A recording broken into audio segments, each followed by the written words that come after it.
Një francez fitoi një pikturë të Picassos me vlerë 1 milion euro në një lotari fitimprurse. Fituesi Ari Hodara, një inxhinier softwares 59 vjeçar nga Parisi, u zgjodhi rastësisht në shtëpinë e ankandeve Christie's në Paris nga 120.000 bileta të shitura me nga 100 euro secila. Të ardhurat nga lotaria do të financojnë kërkimin për sëmundjen e Alzheimerit. Isha i befasuar, kaq ishte.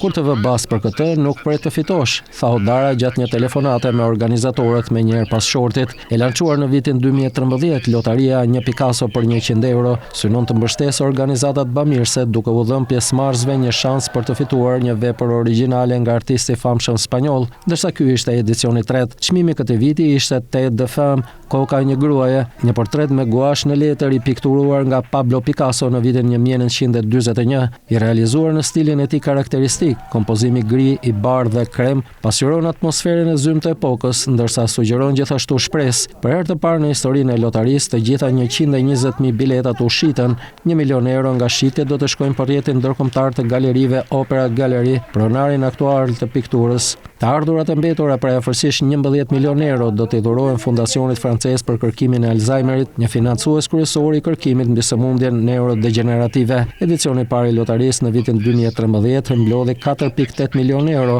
dhe vepra Burri me kapelen e operas e Picassos ju dha amerikanit 25 vjeçar Jeffrey Gonano.